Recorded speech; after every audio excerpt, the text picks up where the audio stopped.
ಮೊದಲನೇದಾಗಿ ಇವತ್ತು ಮಲೆನಾಡಿನ ರೈತರ ತಲೆಯ ಮೇಲೆ ತೂಗು ಕತ್ತಿ ಆಡ್ತಾ ಇದೆ.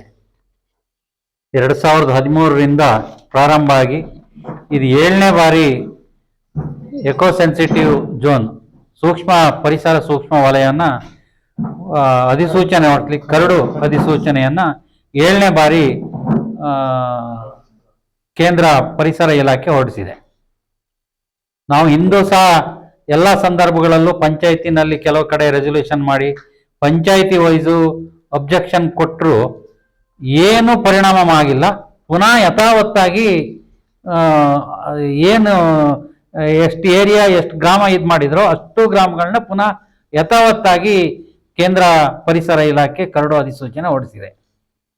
ಇದು ನಾವು ಅವತ್ತಿನಿಂದ ನಮ್ದು ಬೇಡಿಕೆ ಇದ್ದಿದ್ದು ಫಿಸಿಕಲ್ ಸರ್ವೆ ಆಗಬೇಕು ಅಂತೇಳಿ. ಸರ್ಕಾರಗಳು ಬದಲಾಯಿತು,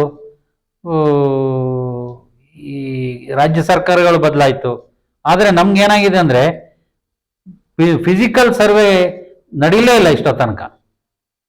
ಈಗ ಕೇರಳದಲ್ಲಿ ಸ್ವಲ್ಪ ಭಾಗ ಫಿಸಿಕಲ್ ಸರ್ವೆ ಮಾಡಿ ಒಂದಷ್ಟು ಜಾಗ ಬಿಡಿಸ್ಕೊಂಡಿದ್ದಾರೆ ಅವರು, ಪಿಣರಾಯಿ ವಿಜಯನ್ ಹಿಂದೆ.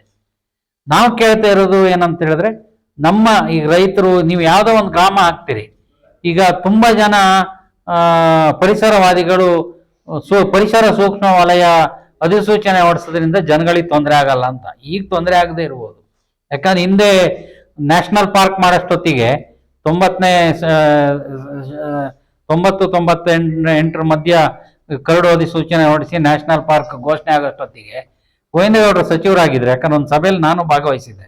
ಅವತ್ತು ಕೇಂದ್ರ ರಾಜ್ಯ ಅರಣ್ಯ ಸಂರಕ್ಷಣಾಧಿಕಾರಿಗಳು ಒಂದು ಮಾತನ್ನು ಹೇಳಿದರು,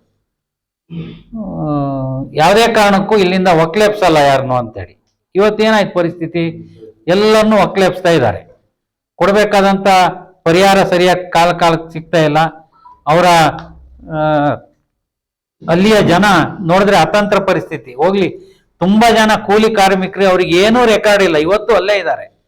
ಅವ್ರಿಗೆ ಕೂಲಿ ಮಾಡಲಿಕ್ಕೆ ಕೆಲಸ ಸಿಗ್ತಾ ಇಲ್ಲ, ಅವರಿಗೆ ಪರಿಹಾರ ಕೇಳಲಿಕ್ಕೆ ಅವರಿಗೆ ಯಾವುದೇ ರೆಕಾರ್ಡ್ಗಳಿಲ್ಲ, ಅವ್ರಿಗೆ ಒದ್ದಾಡ್ತಾ ಇದ್ದಾರೆ. ಮುಂದೊಂದು ದಿನ ಇದೆಲ್ಲದೂ ಸಮಸ್ಯೆ ಬರ್ಬೋದು ಅಂತ. ಯಾಕಂದ್ರೆ ಈಗಾಗಲೇ 20,000 ಚದರ ಮೀಟರ್ಗಿಂತ ದೊಡ್ಡ ಬಿಲ್ಡಿಂಗ್ ಕಟ್ಟಬಾರ್ದು ಅಂತೆಲ್ಲ ಕಂಡೀಷನ್ಸ್ಗಳಿದಾವೆ. ಮುಂದೆ ರಾಸಾಯನಿಕ ಬಳಸಬಾರ್ದು, ಕ್ರಿಮಿನಾಶಕ ಸ್ಪ್ರೇ ಮಾಡಬಾರ್ದು, ಇವೆಲ್ಲ ಬರ್ಬೋದು. ಯಾಕಂದ್ರೆ ಪರಿಸರಕ್ಕೆ ಸೂಕ್ಷ್ಮ ವಲಯ ಅಂತ ಆದಾಗ ಅವೆಲ್ಲ ಬರ್ಬೋದು.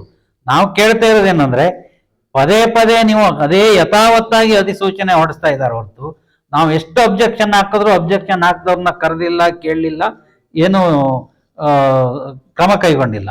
ಆದ್ರಿಂದ ನಾವೀಗ ಪ್ರತಿ ನಮ್ಮ ಕ್ಷೇತ್ರ ರೈತ ಒಕ್ಕೂಟದಿಂದ ಪ್ರತಿ ಗ್ರಾಮದಿಂದನೂ ಅಬ್ಜೆಕ್ಷನ್ ಹಾಕ್ಲಿಕ್ಕೆ ಫಾರ್ಮ್ಯಾಟ್ಗಳೆಲ್ಲ ರೆಡಿ ಮಾಡಿದೀವಿ, ಎಲ್ಲ ಕಡೆ ಹಾಕ್ತೀವಿ.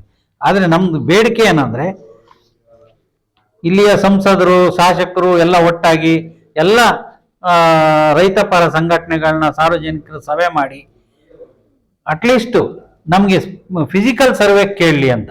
ಇಲ್ಲಿ ಸ್ಥಳೀಯವಾಗಿ ಯಾವುದೋ ಇವರು ಮೇಲ್ಮೈ ಇದರಲ್ಲಿ ಎಲ್ಲದೂ ಅಡಿಕೆ ತೋಟ, ಕಾಫಿ ತೋಟ ಎಲ್ಲದೂ ಕಾಡಾಗೆ ಕಾಣುತ್ತೆ.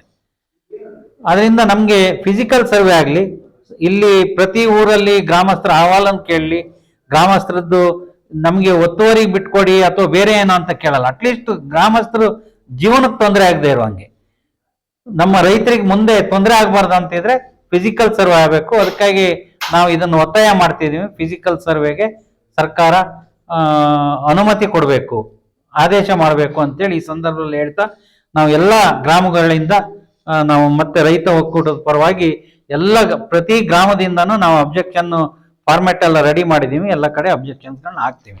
ಅದು ನಮಗೆ ಆತಂಕ ಏನಂದ್ರೆ, ನಾವು ಹಿಂದೂ ಅಬ್ಜೆಕ್ಷನ್ ಹಾಕಿದ್ದು, ಹಿಂದೂ ಅಬ್ಜೆಕ್ಷನ್ ಹಾಕಿದಾಗ ಏನು ಬದಲಾವಣೆ ಆಗಿಲ್ಲ, ಯಥಾವತ್ತಾಗಿ ಅದೇ ಗ್ರಾಮಗಳು ಅದೇ ಕಂಡೀಷನ್ಗಳ ಮೇಲೆ ಕರಡು ಅಧಿಸೂಚನೆ ಮತ್ತೆ ಪುನಃ ಹೊರಡಿಸಿದ್ದಾರೆ.